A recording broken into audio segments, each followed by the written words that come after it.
Welcome to the Building Web3 Podcast. Today I have one of my good friends. He is Jon Jones. He's the CBO of Supra.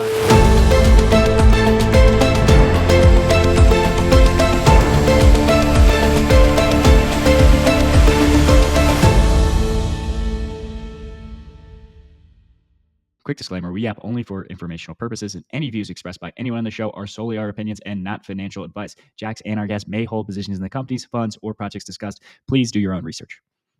For people that have been living under a rock and are like, what the heck is Supra? Give them a quick, 1 minute description of what you guys are building over there. Sure. So Supra is a fully integrated L1 with native oracles. So we're a high throughput L1. We were the third move-based layer one to go to market. So after Aptos, Supra came to market as the first move-based layer one to go mainnet. So we're live on mainnet, and we've been live since November. We had TGE, but what really differentiates Supra is that we're not just move-based; we're a multi-VM layer one. So we have move, we have EVM coming up on stable testnet, and later this year we'll have Solana and Cosm Wasm. So we'll be able to have multiple virtual machines as well as different programming languages for developers to develop more applications on Supra. Once we have EVM live, we're going to open up a whole plethora of options and also liquidity. We'll be able to have the ERC20 token standard, so we'll allow our tokens to be listed on more dexes and exchanges, and just more applications can deploy on Supra. So that's really exciting. But really, besides the multi-VM thing, I mentioned this idea of vertical integration. So what's that? In last year, modularity, the modular push and thesis was really strong. So all these protocols, we're building like modular solutions, and we're actually the polar opposite of this thesis. The polar opposite of the modular world is vertical integration. And so what that means is that you have a layer one, and you have built in oracles, bridging, automation, randomness, and different services on the L1 itself. And so a couple of years ago, my co-founder and I were in Berkeley, and we were speaking to Shivram from Eigenlayer, and we were saying, shouldn't validators and nodes be able to do more? Why are they only running consensus on transactions? Why can't validators also be running consensus on Oracle data?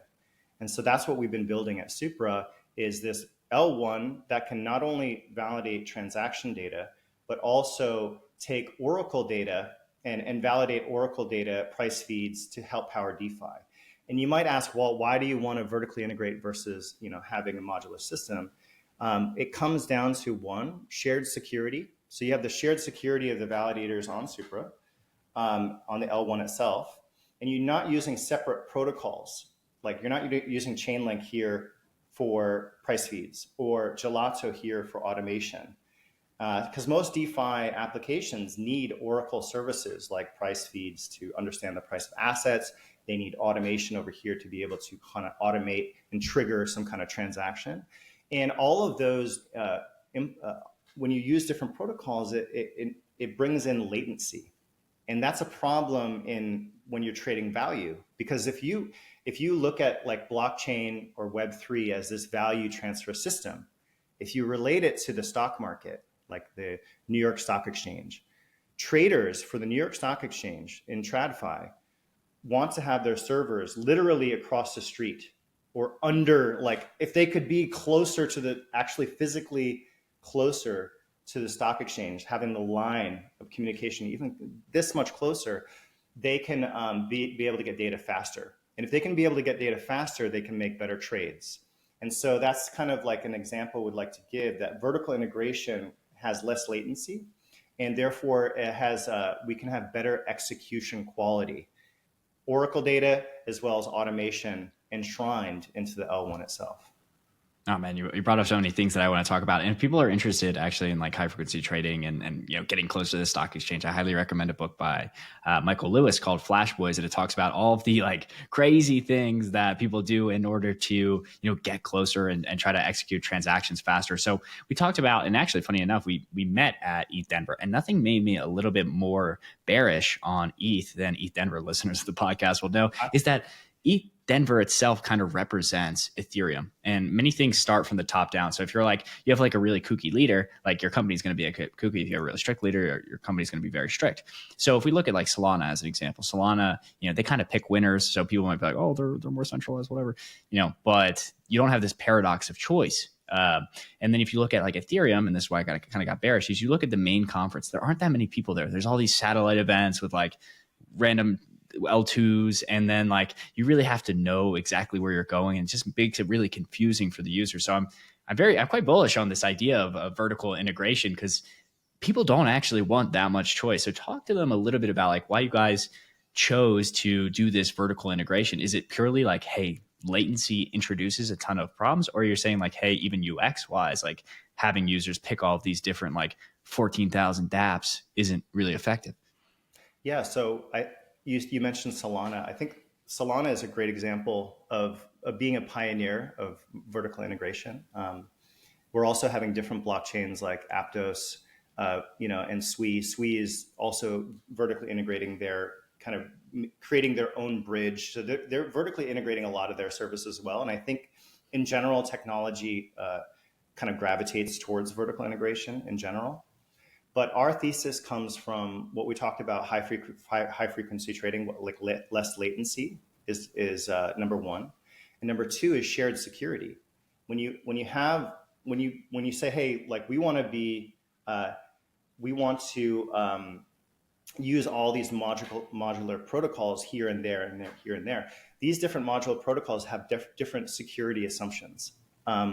For example, this bridge might only have two nodes that need to come to consensus in order to transfer or bridge assets, and that doesn't make sense when you look at the layer one itself has hundreds, if not thousands, of nodes to verify and run consensus on transactions and data. And so I think one is the the latency. Number two is shared security. And number three is what you were explaining about maybe user or developer experience, right? So a user experience wants data faster, cheaper, easier.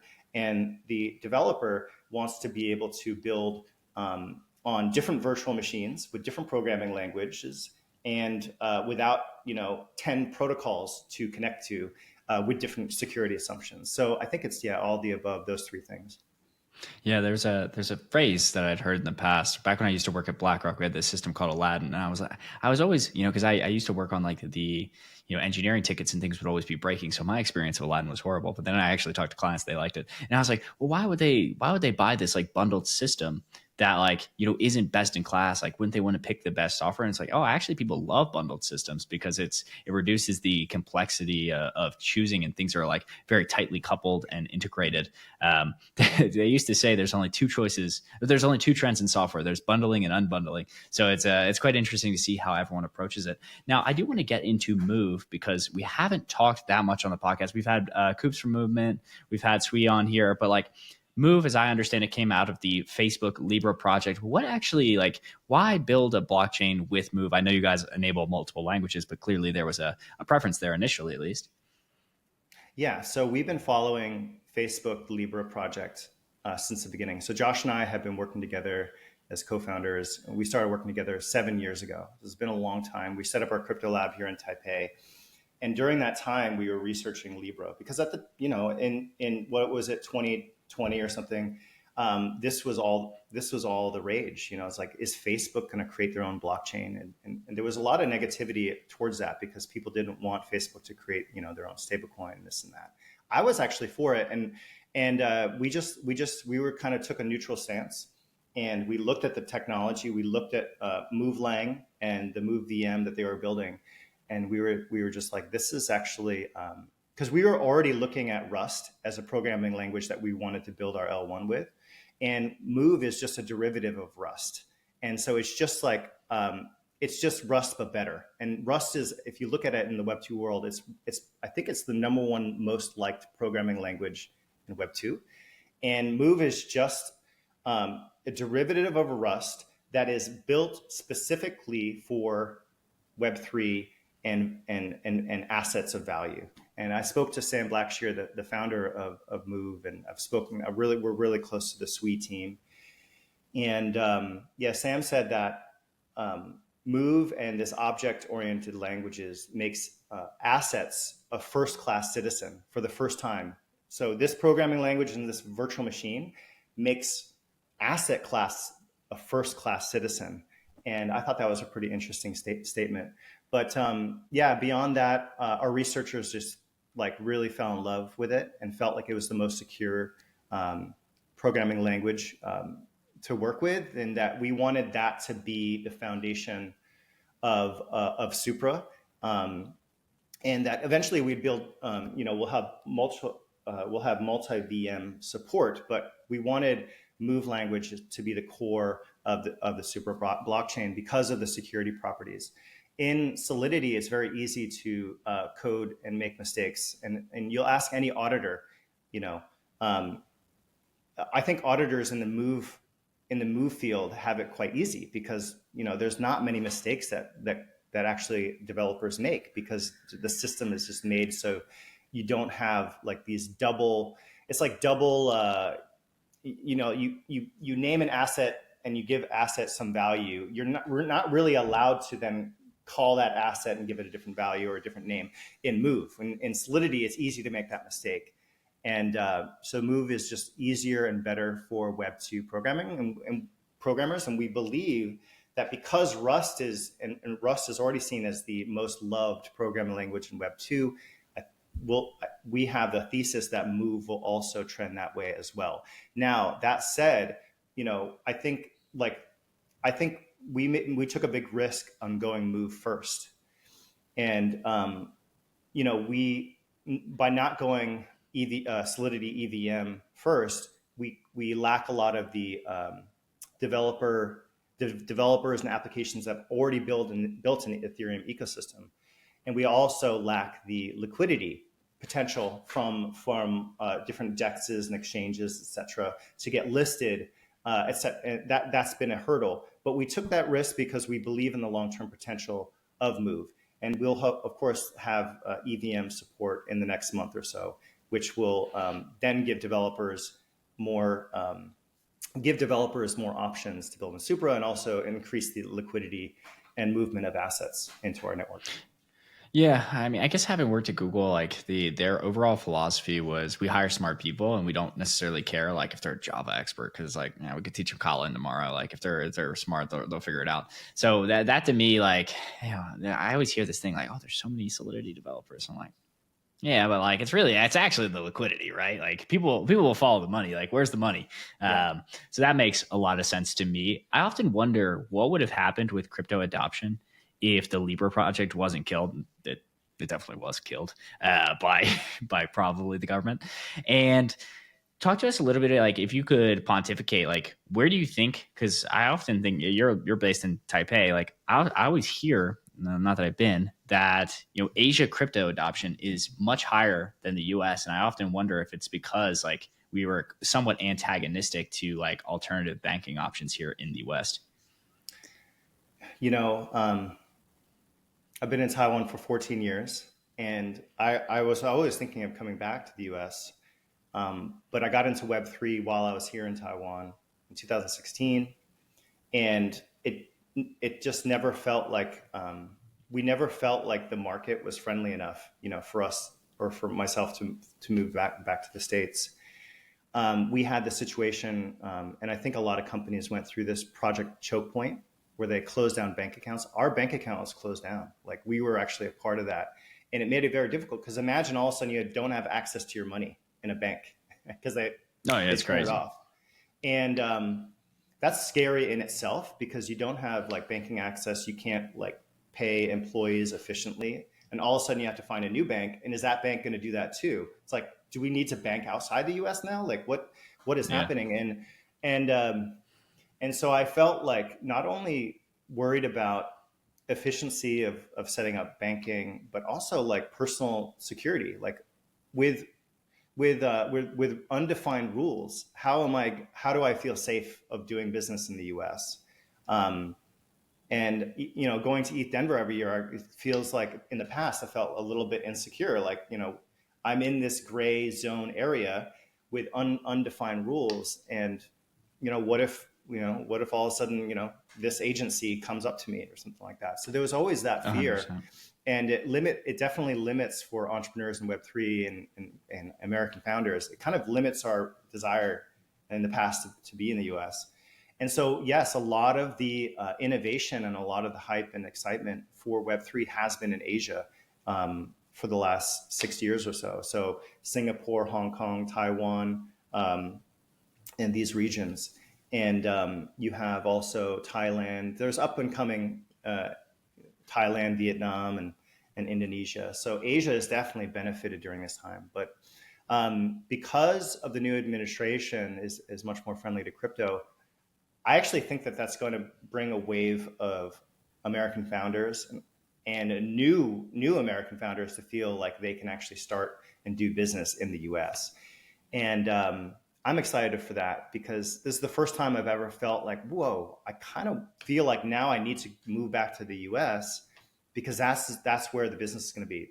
If the US is leading the meta of Web3 and is being so supportive, I can feel comfortable to take on risk and bring our company and actually physically bring my family back to the US and to get business done there. So it's been a huge difference. So Asia was leading the way. I actually think that US is going to be leading the Web3 meta going forward.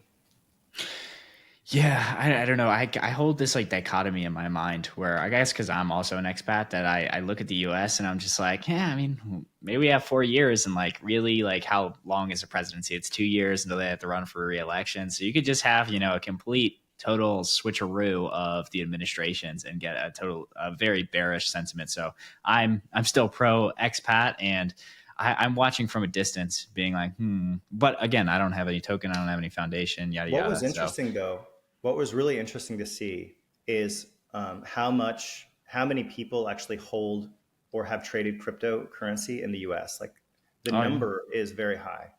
And those like are a third. all voters, and I think both parties realize that. And so that is at least something to see. I think now they're more aware. Like they're not going to be shutting down bank accounts, and causing like unnecessary harm to the Web3 industry because there's going to be repercussions. So either party, whatever it is, like I think both of them will be somewhat, at least not antagonistic to the Web3 industry. And if they are, they won't get voted in. I don't. Yeah. The neutral stance, and hopefully that provides. And you would also think like, now I feel like this administration is very much coming around to the idea of it's like, okay, if stablecoins are going to be a thing and like very well adopted, wouldn't you want the US dollar to be like the number one stablecoin? But I'll go off on less political tangents and bring it back to talking a little bit more about your guys' project and some of the interesting things you're doing. So, it's built-in move. You guys are adding like multiple different languages in order to attract different developer talent. I feel like that is, one of the more difficult things. It's not that like, developers can't learn a new programming language. They're like, I built up all this knowledge in this space. I, have all of my contracts deployed. Like, how have you guys kind of been doing the developer outreach to get more people to build in your ecosystem? Sure. And first I'll mention, we're not only reaching out to new developers with these different options, but DeFi protocols that go multi-chain can easily deploy. If they deployed on Solana virtual machine, and there's an app and there's a DeFi app there, and we at the end of the year have Solana VM capability, they can easily just port their app and go multi-chain. And now they can be tapping the liquidity of the Supra network as well as Solana, or other networks that support Solana VM. And it just gives more options for these applications to go multi-chain and to tap into this kind of like shared liquidity. And so I think that's another added benefit is apps that are already built can redeploy. And so that's pretty cool. Um, Yeah. and so I think I have to give credit to, the fact that we're building infrastructure, vertically integrated infrastructure that can create applications that just don't exist elsewhere. I think that is a way that we're attracting developers. If you can Mhm. have, zero latency automation, and you can have less latency Oracle data, price feed data, you can actually build something that's a little bit more complex on Supra than you could on in other ecosystems that have to use external protocols or external oracles. And so that's one key way that we're attracting developers. The other key ways are the fact that we have just a great DevRel team, and we give a ton of support, and we actively help projects deploy onto Supra's testnet, then mainnet. So we're really active there. Also, we do have an ecosystem fund that we invest in. We have hackathons. We have a Super DApp competition where we basically we're going to have like almost like a Shark Tank thing together with Killer Whales, where we have people join and compete and earn investment or grants, etc. So there's a lot of different ways to get attention, but I think one thing that we need to do better is that we need to get more mindshare on X. I think, and we had this conversation before we started the call, is that projects like Kaito or Cookie 3 are helping us understand about how to get mindshare in different categories. And I think Supra needs to do a better job at getting more mindshare and getting the word out that we have not only can we be the best infrastructure project in the space, but how do we let people know about that? How do we let builders know that we exist? And that's really by increasing our mindshare. And so I think that's something that we need to improve on.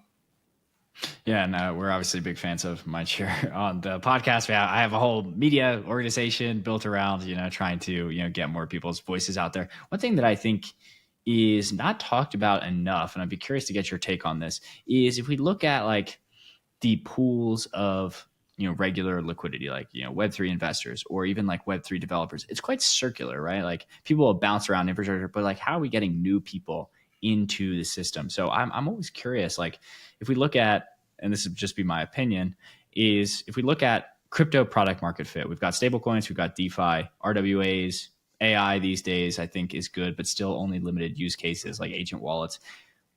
How do you think we can get more people to build on chain? Or is it that like, there's only so many use cases that make sense and, Web2 developers aren't really going to migrate anytime soon?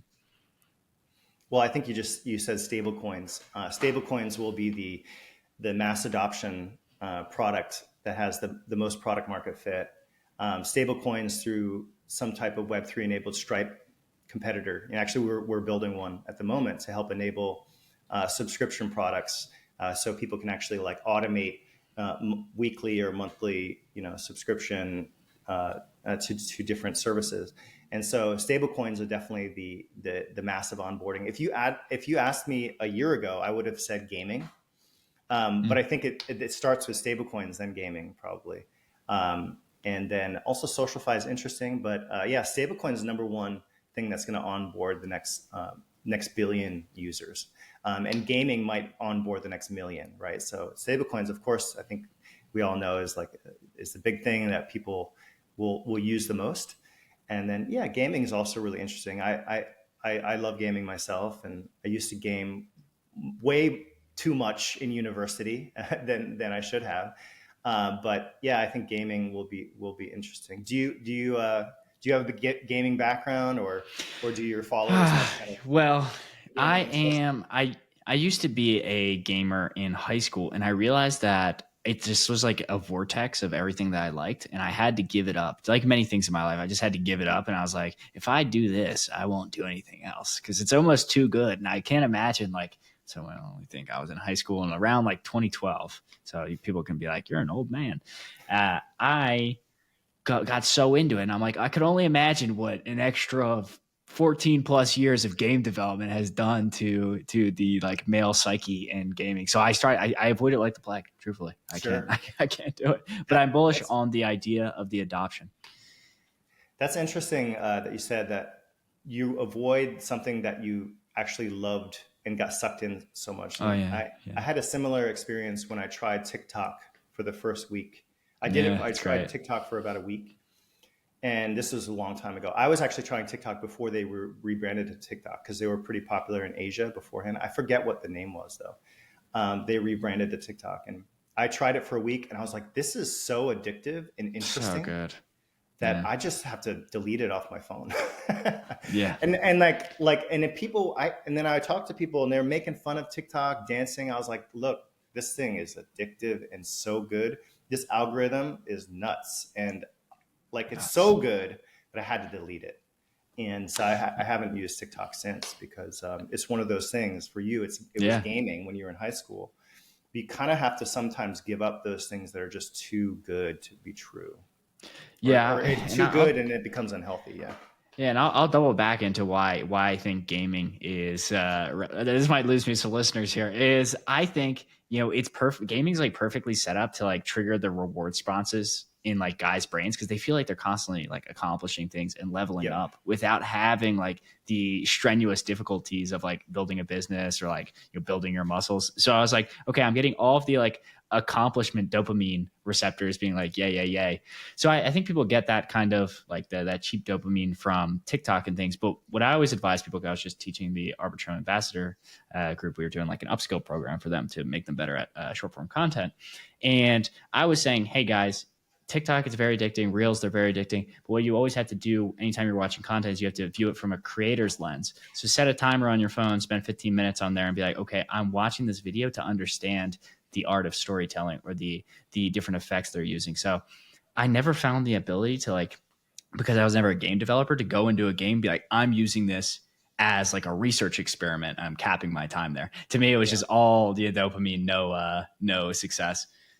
So one good thing about games, at least that you could learn from when you're younger, you played in high school, is that games allowed you to get into flow, right? It Mm. allowed you to play for hours on hours. Oh, You know, hours. I've literally, when I was in university, probably played for 10 hours straight.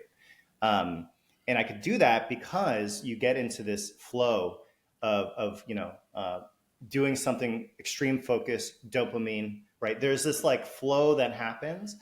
And I think one thing to learn is like, how can you replicate that flow into your work life? How do you replicate that flow into building something meaningful?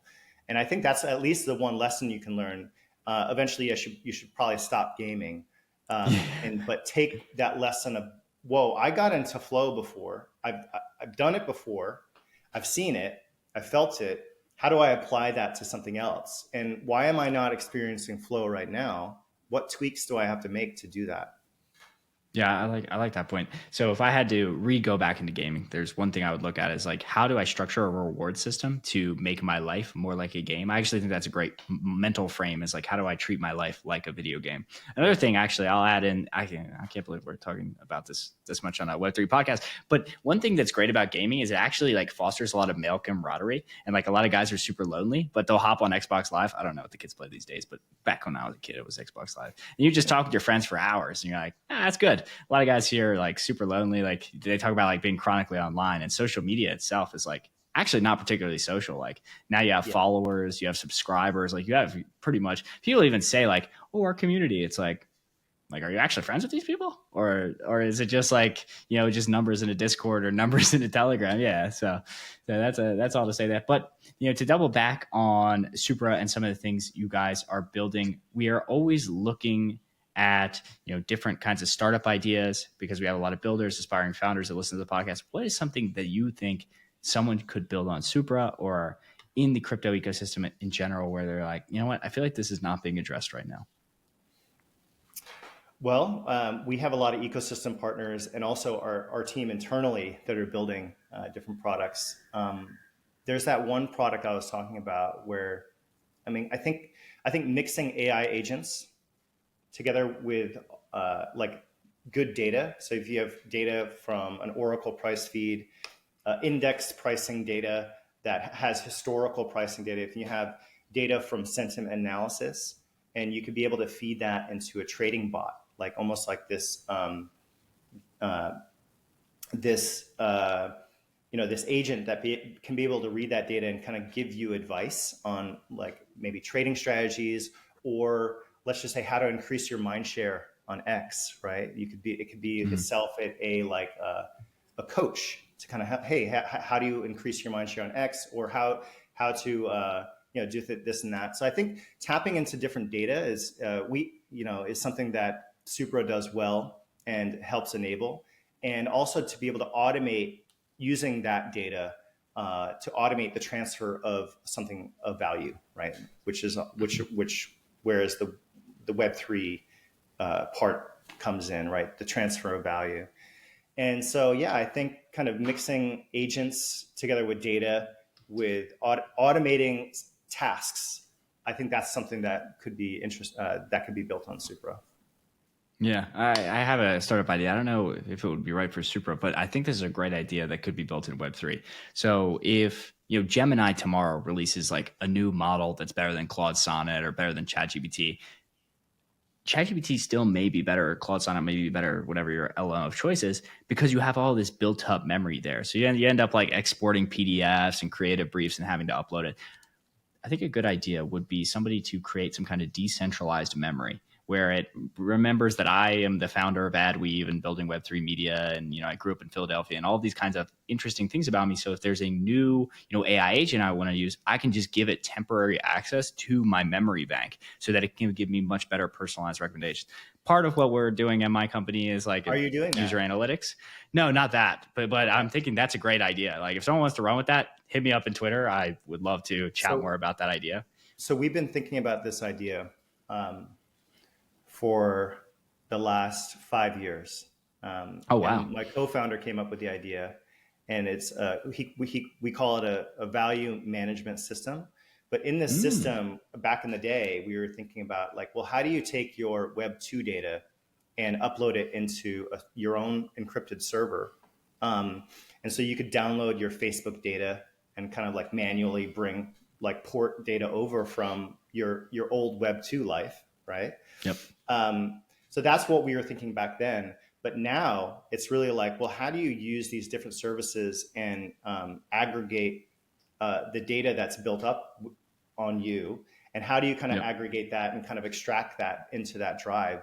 And I think that would be, I definitely think that would be, you'd have the best recommendation engine for 100%. for ads. You'd have the best recommendation engine, and these AI, the AI products that you use would have the best context of who you are, right? Exactly. And so I think that that's going to happen.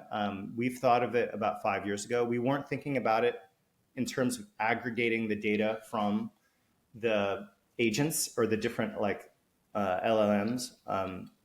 But I think that's an awesome idea, and I think that's something we would love to do. But I also am not surprised that it's already being built by someone else as well. I'm sure it is. I mean, it's such an interesting. I haven't seen anyone doing it yet, and I would love to chat with anyone that's putting that type of thing together, because this is actually, there's only so many good applications of all of this like cryptography stuff, at least from my skeptical lens at times, where it's like, okay, well, you don't want like the ad network to have unfettered access to that, which is pretty much what we give people like Facebook and all these things. Like, actually, this is a good experiment for listeners. Go into ChatGPT right now and type in, what are my 10 biggest weaknesses? And it will give you, or ask it also, what's your Myers-Briggs?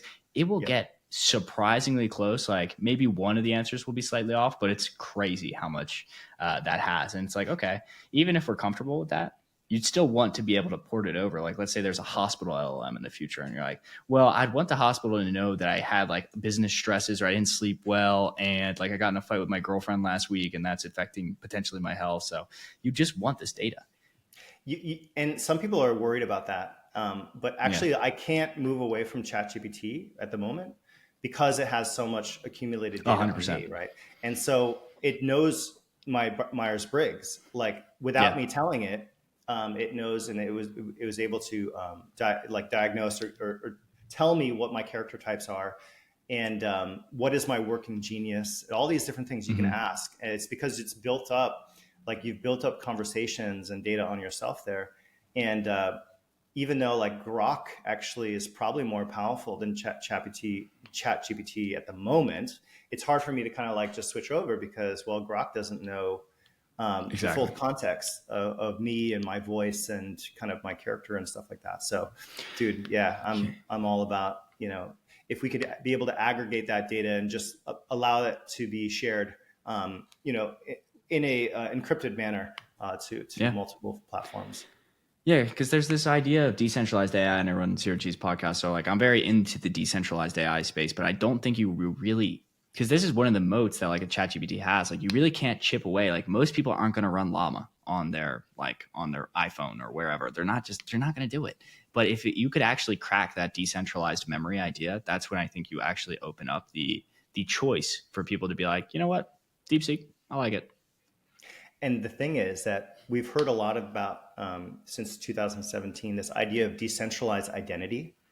Decentralized identity is nothing if you don't have your own like personalized encrypted storage attached to that, where you can bring that with you platform to platform. So if you ever kind of get pitched a decentralized identity and they don't have this, then it's probably not going to work.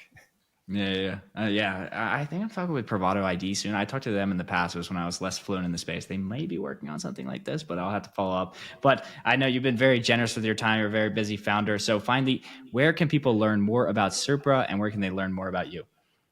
Sure. You should definitely come to our Discord. We have the best community in the world. It's the most fun. That's I'm just joking. But no, we have a cool Discord. Come to the Supra Discord. Check us out on like Supra Labs on X. My name is Jon Jones. You can search John Evans Jones on X. You can find me there. And just looking forward to interacting with the community. And thanks so much, Jax. It was great to bump into you at ETH Denver, and this has been a pleasure. Yeah, absolutely. Well, thanks for coming on the podcast. We always love chatting it up with new people. So until the next time, let's continue building the future of Web3.